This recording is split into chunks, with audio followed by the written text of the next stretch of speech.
Now, we've got another company being accused of going woke, Josh, perhaps going broke. Well, if not broke, they've seen their share price plummet fairly dramatically. This is Cracker Barrel, and their share price dived over a rebrand. Tell me why this has so many people upset and the manner in which woke is now becoming a risk factor.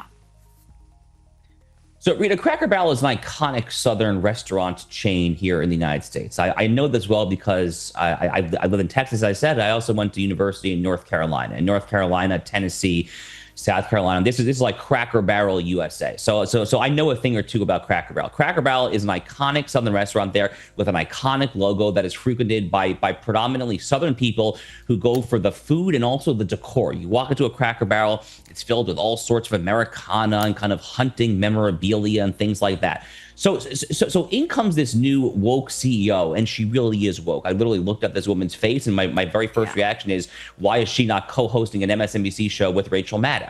I mean, this woman fundamentally belongs either on MSNBC or in the Harvard Kennedy School faculty lounge. She has no business whatsoever running a business that predominantly caters to Southern Americans there. And the giveaway, Rita, is that the CEO, when she unveiled this policy to get rid of the old iconic logo and bring in this kind of neutered, watered down crap, whatever this is there.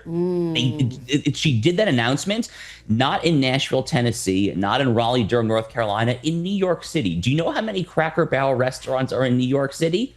0. There is literally not a single Cracker Barrel restaurant in New York City there. So that gives away the whole game there. She's trying to appease just the wokerati and not her actual own customers. Unfortunately, just like Bud Light, Target, all these other companies there, she's going to learn that the customer is always right. The customers are going to make her pay for this, I think.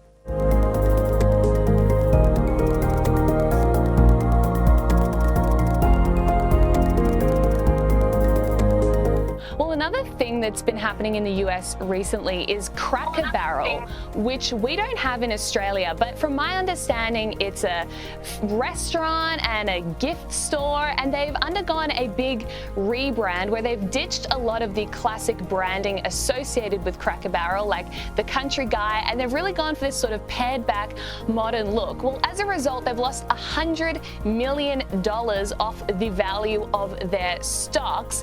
Could you tell us a bit about what's going on there? Is this part of a woke shift, abandoning their heritage? And what's the backlash all about? Yeah, so a lot of Americans, we've grown up going to Cracker Barrel. People have a ton of memories going there for soccer tournaments or on their way to visit their grandparents. And it's just known as this like very eclectic, nostalgic place to go to. It has like all of these things all over the wall. And that's part of its charm. And it has really good pancakes, I will say too. But this is what the woke people do. They're constantly coming in. I mean, it sounds a little dramatic to say this, but if you look at communists in the Soviet era, they ruined everything that's beautiful, everything that has charm and art, to be quite frank. And so that's what kind of woke leftists do. They want to make everything sterile. Now it looks like a hospital. And they took off the barrel and the man off of the logo. And so I'm glad that Cracker Barrel is getting its backlash. And the last thing I'll say too, the CEO has gotten a lot of fire recently, this woman, and she just looks like I don't know where she's from, but she looks like your city elitist who's never even stepped foot in a Cracker Barrel. So it's very reminiscent of the Bud Light fiasco with that other marketing woman. And so hopefully these companies are learning their lesson and keep your tradition and charm. Exactly. Well, Jamie, thank you so much for joining me.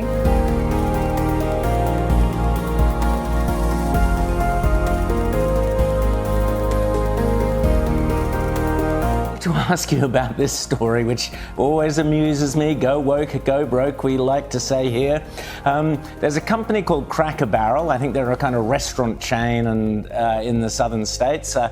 And they've their traditional logo had a kind of guy sitting on a barrel, and this has been rebranded and, wait for it, decolonized. The new woke CEO has come out and said, oh no, we've got this brand new exciting new logo which looks pretty ordinary to me. What did you make of it? I'll just play you the woke CEO first, and do you think we're going to see another Bud Light type thing happening? But just have a listen to it first.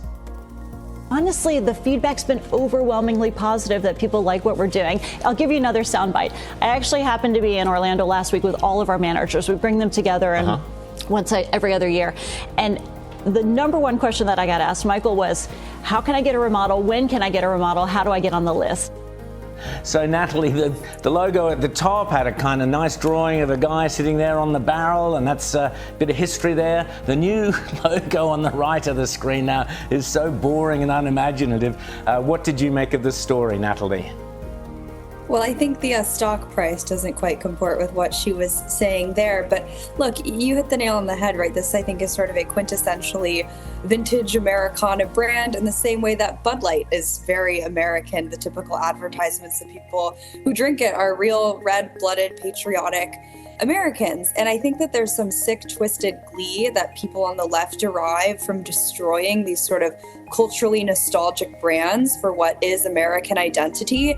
And instead of creating these new companies or creating these new visions, those oftentimes fail, they feel the need to just decimate and destroy what already exists and sort of imbue it with their sense of the world, which is not at all, not just what the shareholders want, but what the customers want.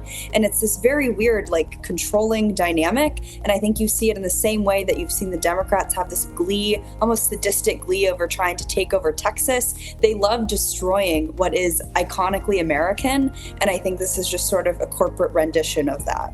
Absolutely. And Natalie, and I think it's the perfect metaphor because they remove the character and the history, but they don't put anything in its place. It's not like there's some new thing to come. It's just all about getting rid of the past with no new ideas. It's ridiculous. Now,